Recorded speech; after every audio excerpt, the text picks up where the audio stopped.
welcome to Crawlspace. I'm Tim here today with Lance. Lance, how are you today? Doing fantastic today, Tim. Can't complain. Hope everyone out there is doing fantastic as well. This episode, we're talking about things that sink in the ocean. I'm hoping that your mood has not sunk. I hope it is floating into the horizon. Yes to all that, Lance. Good. I am very excited to bring our listeners this interview with a fabulous author named Daniel Stone, who wrote this book called Sinkable that is about the Titanic and the obsession with the Titanic, whether that's finding it, raising it to the surface, owning it. Truly a rich book with a lot of incredible stories. Most of them center the Titanic wreck. Great description of that. Some people might be listening and thinking, what does this have to do with true crime? I think what it kind of is adjacent to is how people have become obsessed with every element of the Titanic. Daniel actually says that he wished that he reached that level of obsession because it's become some folks' life purpose. And if you are a fan of the true crime genre, you know how passionate people can be about particular cases. And it is a pretty interesting character study to look into yourself and to look and analyze someone else's behavior when they've just hyper-focused on one thing to the point where they have blinders on and this is the only thing that matters. So that's one element of it. But Daniel does such a great job highlighting details that you never knew existed with the Titanic. But he does such a great job introducing these new elements to you that will fascinate, terrify, amuse you. Can't recommend it enough. Yeah, most stories about the Titanic are about what happened right before it sank. This book picks up where all those stories leave off, and this is about the aftermath and how it's changed the culture. It's just a fantastic twist on the story of the Titanic that we know so well and has endured for over 100 years. And in addition to Sinkable, Daniel wrote a book called The Food Explorer.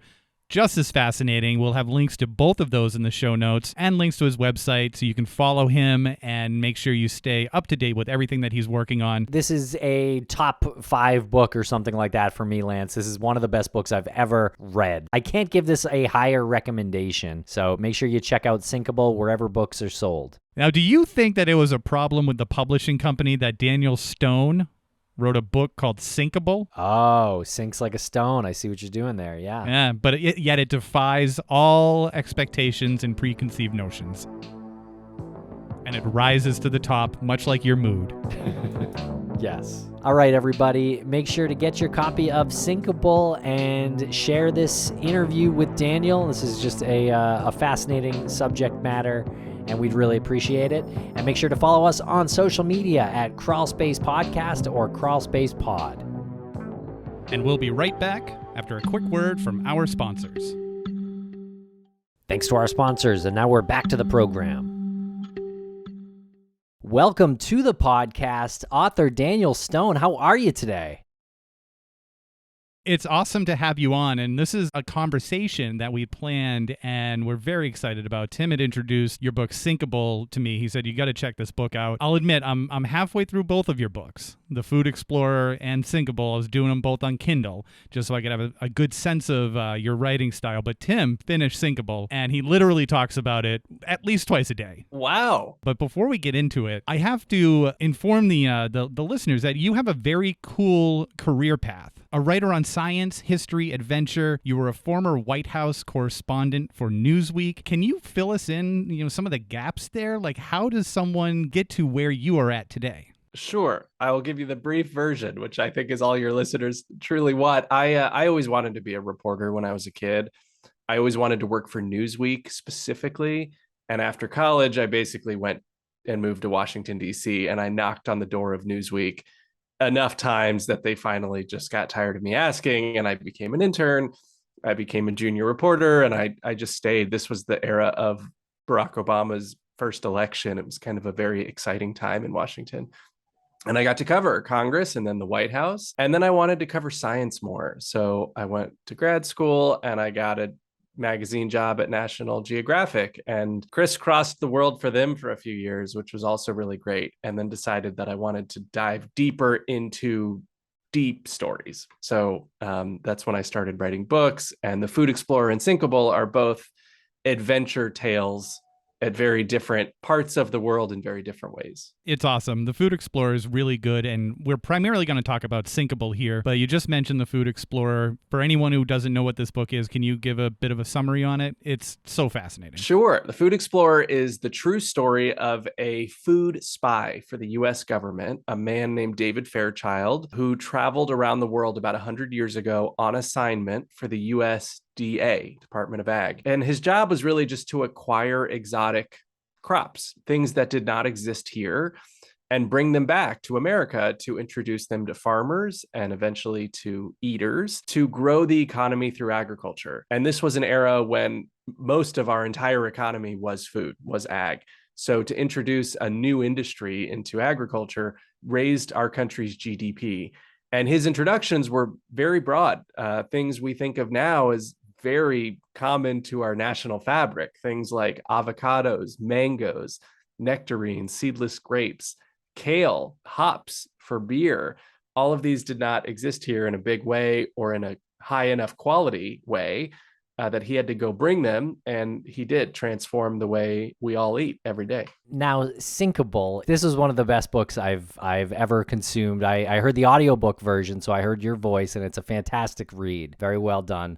And also one of the best looking book covers I've ever seen. You were complimenting me the first half of that, which I appreciate. We're going to put that quote on the back cover of the paperback. The cover, of course, no author has any kind of any hand in making covers. Fortunately, they did a great job. I agree. They did, yeah. Now, can you tell us what Sinkable is about? It's about really shipwrecks in the deep sea and the level of obsession that I found that exists, all over the world, people who really devote their lives to sunken ships.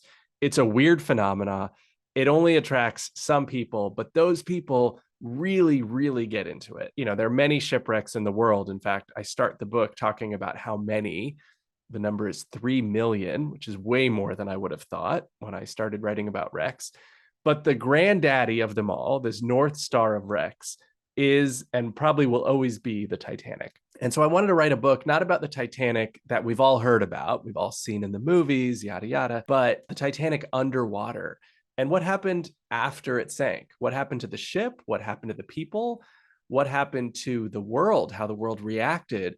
And the cultural, economic, and biological oddities and effects of this one very ordinary wreck that became so famous. And why do you think Titanic specifically has fascinated as many people as it has? I have a theory. I've developed this over the course of writing the book. There's very little about the Titanic that is unique, right? Ships had been built bigger and bigger for a long time. Ships had been carrying rich people for a long time. They had been built ornate. They had been labeled unsinkable. That was a common term in the 19th century to describe the era of ships being made out of steel and not out of wood, right? Of course, they couldn't be punctured now. And ships had been hitting icebergs for a really long time too. In fact, ship strikes of icebergs had started to decline in the 20th century. So it was a decreasing problem. But what's different about the Titanic is the ratio of outcomes. So in most wrecks, everybody dies or everybody lives. But the Titanic had a split. 1,500 people died, but 700 people lived. And those 700 people were mostly young women and children who lived another 50, 60, sometimes 70 years, telling and retelling the story of that night. And that storytelling alone was enough to keep the story alive and to coincide with kind of big strokes of luck, right? Big advances in storytelling with color filmmaking and talking film and musical theater and wider distribution of books that arrive all within like the 1920s, 30s, and 40s, right as the story is still fresh. And so that catapulted the story into the pop culture where it continues to get reinvented now every few decades in new films, in new books, in new museum exhibits that continue to attract especially young kids who will keep the story alive. So when you decided to write a book on the Titanic, did it come to you or did you discover it? There are a lot of books out there that cover the sinking of the Titanic. There's a lot of material. So did you approach it from, I'm going to find what's not being discussed and then figure that out? Or how did that all come to be? The short answer is yes. I think the best book topics find you instead of you finding them, especially ones like this about obsession, that you can't really shake the characters that you read about or the topic that you found. It just stays with you. And this one did with me for a while for that exact reason you mentioned, that, there's no shortage of books and films and anything about the Titanic and what happened, who was there, who said what the band was playing the whole time. But then the ship sinks and, we know it's still down there, but this 70-year search for the ship, these people who got so wrapped up in the legacy of the shipwreck who did not find it. And so they've mostly been forgotten. And this weird legacy with all of these artifacts that have been pulled up and put into museum exhibits and sold on eBay and whatnot all over the world. There is a legacy of this wreck that almost no other wreck has. And so that kind of kept gnawing at my brain. And I thought, if people around the world love this story, then here's kind of the sequel. Here's what happened next. Yeah, and you start the book in a really, unconventional way, speaking about the iceberg and even the snow that started to form that iceberg. Can you tell us a little bit about how rare that iceberg was? The iceberg that the Titanic hit was not just 1% iceberg, but 0.1% of icebergs are as lucky as that one. Lucky in the sense that they still existed as far south as it had drifted. And so the iceberg that hit the Titanic calved off of this big ice sheet in Greenland, like most Atlantic ice sheets, 3 years before the Titanic set sail, which is also the same time the Titanic was starting to be built, right? 3 years. And so for 3 years, it kind of floats away from Greenland. It floats south into the Labrador Current, where most icebergs meet warm water that comes up from the equator, and they melt. This one didn't. It was big enough that it could stay intact, long enough that it could drift further and further south. When icebergs get to where this one was, basically the same latitude as New York City, the water is a lot warmer. Most icebergs are a lot smaller and have already disappeared. And this one also would have within probably the next week and a half after it hit the Titanic. It was that small. The fact that it was exactly where it was and exactly the size it was is extremely rare even today. And so if not for one of those factors that might have been different, the Titanic would not be as famous as it is today. Right, because what would have been famous for? Do you think anyone would have known about the Titanic? No, and I posed that kind of side possibility in the book of, what would have happened if it finished its maiden voyage and then turned around and did a second voyage. And there are a couple ships that are similar that kind of did exactly that. They become these big symbols at the beginning, then they kind of age and they get replaced by bigger and bigger ships, and eventually they get retired. So it's reasonable to think that had the Titanic not sank, 30 to 40 years after it sailed, it would have been this clunky old relic of a former era. It would have been scrapped for its parts. Maybe it would have been lucky and turned into like a floating museum. Like we have the Queen Mary in Long Beach. That's kind of this old ship that serves no real purpose, but it's old. And so people want to see it. And eventually even that gets too old to maintain, and ships are sunk as artificial reefs or pulled apart for scraps. And what would James Cameron do with his time? He would have found something else to do, another great quest. One of the great quests I also mentioned in the book is the quest for Amelia Earhart's missing airplane that's believed to be somewhere in the Pacific. A lot of people have looked for that too. Maybe someone someday will find it. Maybe James Cameron will make a film about that one too. Well, I'll be first in line at the box office if he does. 10 times. Now, you mentioned survivors of the Titanic. How were they treated once they came back to the mainland? They were celebrities. I mean, they were, to get an interview with one of these people who just survived one of these great disasters that was the top story in every newspaper, was major, right? And these were people who were shell-shocked and young women, many of them young, beautiful, charismatic. And what they didn't realize at the time, all of these survivors, was that this would become the central moment of their life, a seminal moment, especially for the kids. who were 6 or 7 years old when this happened. And they lived another, better part of a century not being able to shake their association with the Titanic. They told their story, they told their story again. And for the next many decades, people just kept asking them to tell the story. There's one survivor named Eva Hart who was aboard the Titanic. She was 7 years old. She survived. She continues to tell her story and kind of gets tired of being asked about this same thing that happened when she could hardly remember. And she eventually decides that she's going to kind of leverage her place in the story, her fame, and she becomes almost like an Oprah-like character that turns this early life trauma into a story of hope and resilience and tenacity, and eventually wrote a book and even made some money off it too. You mentioned that there were mostly women and children survivors of the Titanic. Was that always the case? Good question. No, there are a handful of young men, young, I would say under 50, who ended up surviving, not because they kind of threw elbows and tossed other people out of lifeboats, but because they happened to be near where the lifeboats were being loaded, where there weren't a lot of people, right? This is a result of the haphazard way that the lifeboats were loaded, that there was no organization. Obviously, there weren't enough lifeboats. So some guys got lucky. And, when they survived, they probably felt very lucky and grateful to be alive until they got to shore, right? And people start asking them, why are you here? Why did you survive? And all of these other hundreds of people did not. And for the rest of their lives, they had to face these accusations of just cowardice, that you did not do the honorable thing and go down with the ship as all the other men did.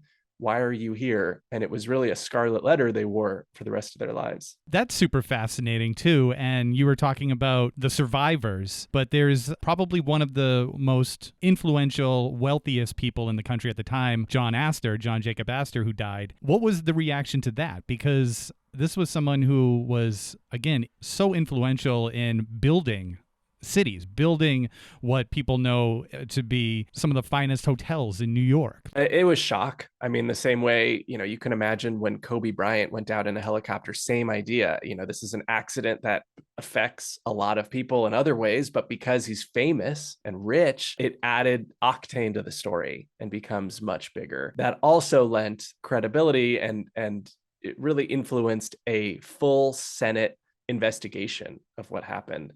There are scores of examples of shipwrecks in American history. The sharpest and the most heartbreaking are all of the slave wrecks that brought slaves over from West Africa to North America and Europe. So there's no shortage of numbers of ships that went down on their way or coming back from the US. This one affected a lot of rich people. That alone helped influence the news coverage, and the high octane news coverage really influenced the amount of investigations. So the US Senate has its own investigation.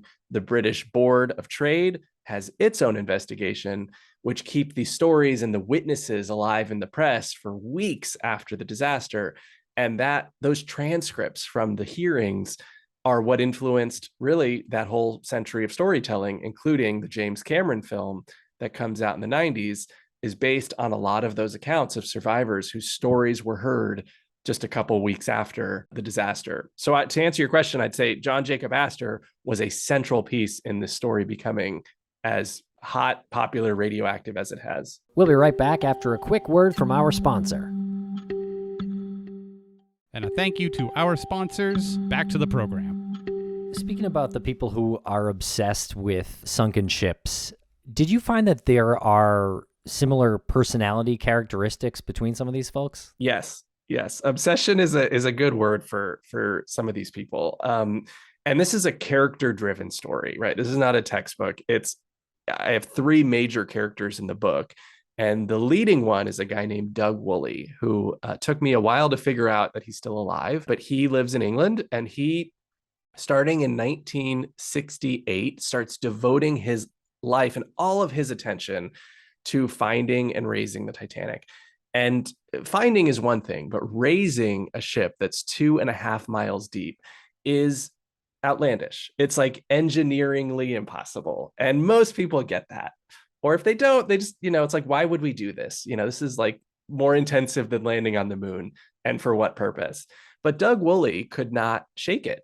And to this day can still not shake it. He is driven by the possibility of doing it. And he's 86 now.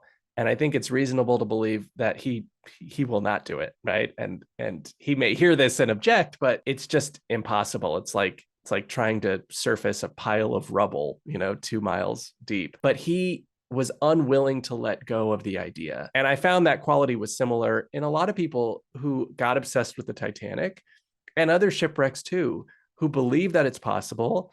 They cannot be swayed or convinced otherwise. And it really becomes this North Star of their life that they are constantly striving toward. And in Doug Woolley's case, he's been obsessed with this for almost 60 years, and he's unwilling to admit defeat, and he will die not admitting defeat. And so I do wonder sometimes whether these people are all crazy who are devoted to sunken ships, or whether they're just so driven and passionate in ways that most of the rest of us aren't. And if that's kind of a key factor in their psychology, their mental health, their real sense of purpose throughout their lives. It is really curious to look at what an individual can become obsessed with and you can relate to. And when you were writing this story and researching this and taking a very unique cross-section of a very popular tragedy, did that cause you to look inside yourself and say, okay, am I bordering on some obsession here? Am I getting into that territory? And what did you discover about yourself as you were looking into this? Okay, good question. Because I wondered the opposite while I was writing. I said, man, what am I driven by as passionately as some of these people, right? They wake up upset thinking about this stuff, and they spend their whole day and their whole year and everything, their identity is wrapped up in it. And I'm a pretty normal guy, probably like you guys. Like I love things, I hate things, whatever, but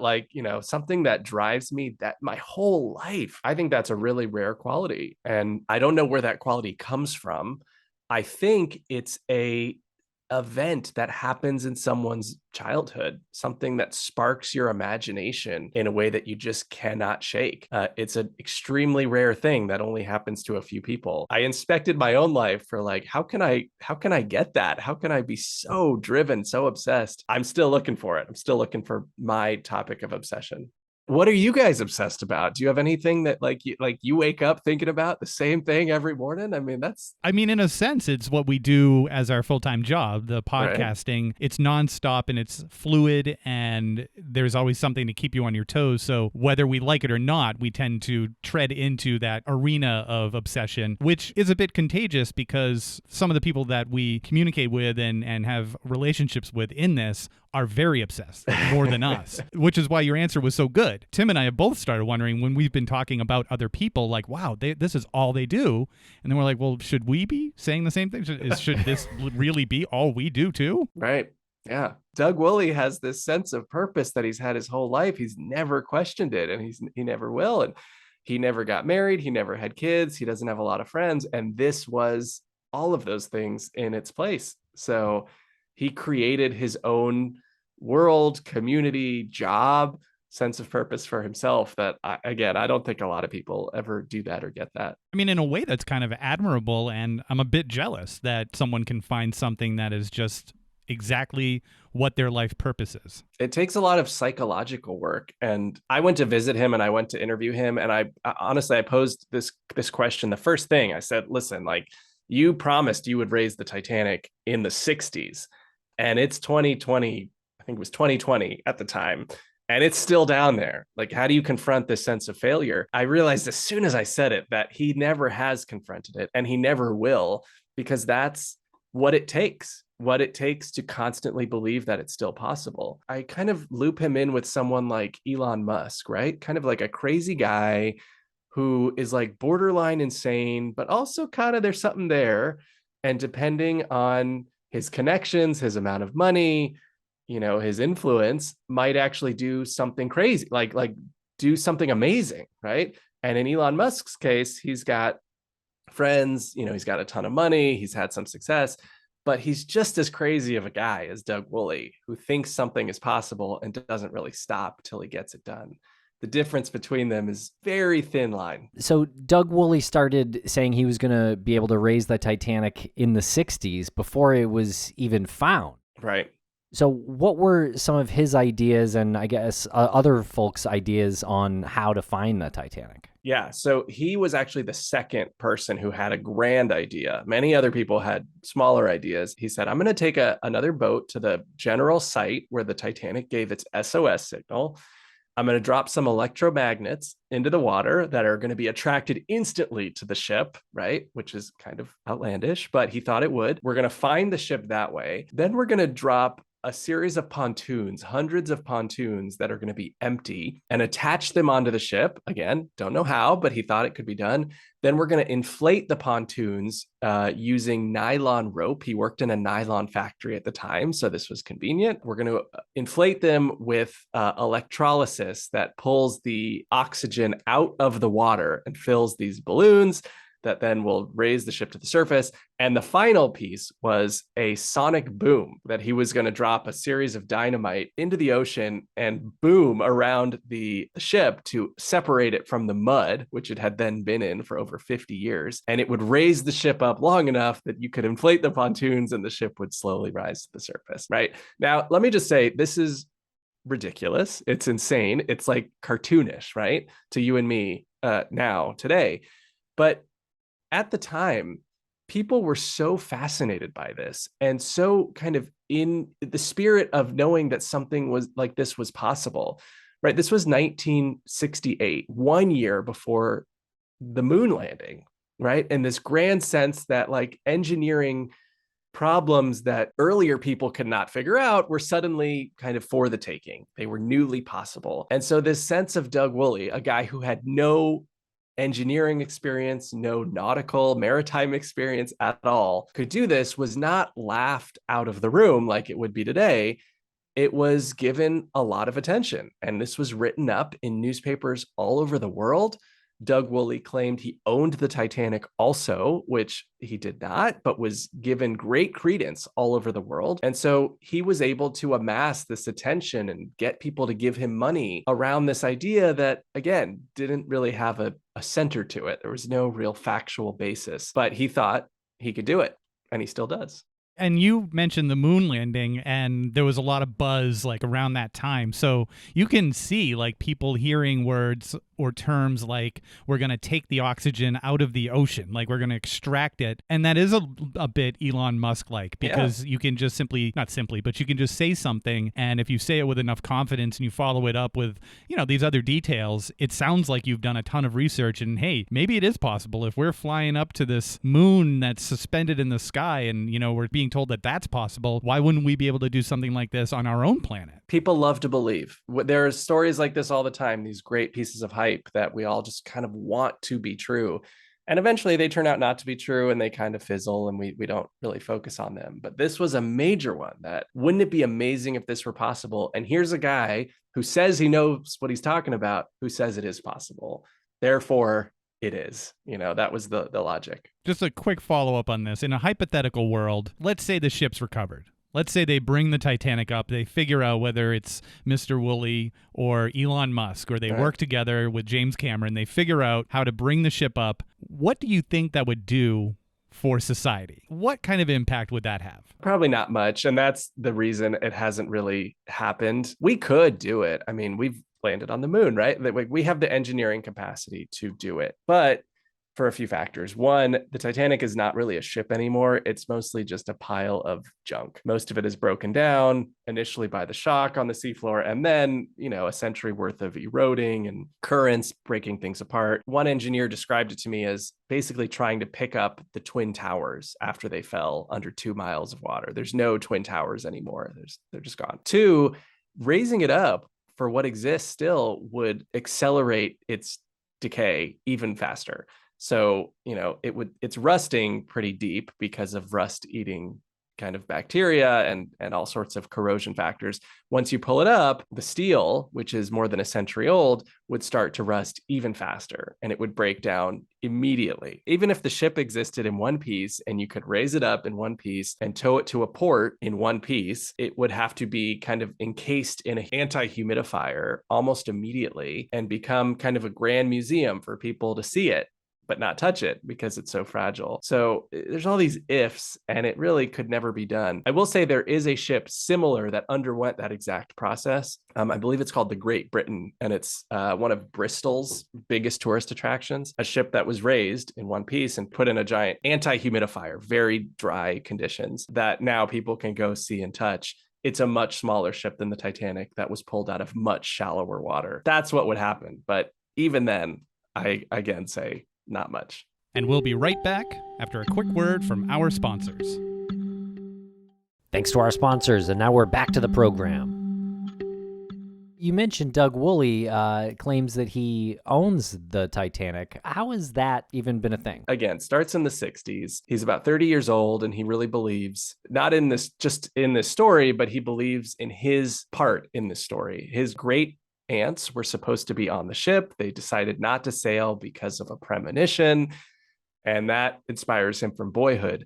By the time he gets to be 30, he decides he wants to own the Titanic, and he basically goes around town and he finds out that the people who paid for the ship, the White Star Line, have since gone defunct. They don't want or own the ship. The insurers who paid out the insurance claims, Lloyd's of London, they don't want anything to do with the ship anymore. He goes to a few of the families of survivors. They really have no idea what he wants. And so they say, fine, just take it. And so then a lawyer says, well, you need to go put an ad in a newspaper that just says, I claim the Titanic is mine. And anyone who objects has 2 weeks to object. And he does this. He says he does this. After 2 weeks, nobody objects. And so he just declares the Titanic his. And this is kind of a legal claim, but it's also a PR deal where he's just, there's no asset. It's not like he could do anything with it. He's just saying it's his, and no one really objects. And so that allows newspapers to kind of take him seriously a little bit. And then when reporters wrote articles about it, he'd clip out those articles, send them to other newspapers, and they'd write stories about it.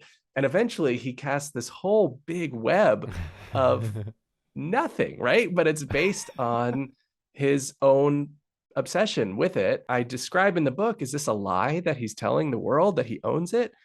And I conclude that no, it's kind of a self-fulfilling belief within himself that he does, because he really believed it. And by believing it, he convinced others that it was true. And when they believed it, it just spun it further and further. And this went on like 30 years. Tell us a little bit about Charles Smith and his idea with the magnets. Yeah, Charles Smith was the first. I mentioned there are two guys who really tried to find it. And Charles Smith was the first in 1914. This was 2 years after the Titanic sank. Charles Smith also had this kind of wacky idea using electromagnets that he thought would be instantly pulled to the wreck site. And I described the outlandishness of using magnets this way as though you were standing in the middle of your street with a refrigerator magnet and just assuming it would be attracted to the nearest refrigerator, right? It sounds reasonable, but it's not. Once he found the ship, then he would attach a series of kind of clamps onto different parts of it and use a series of winches connected to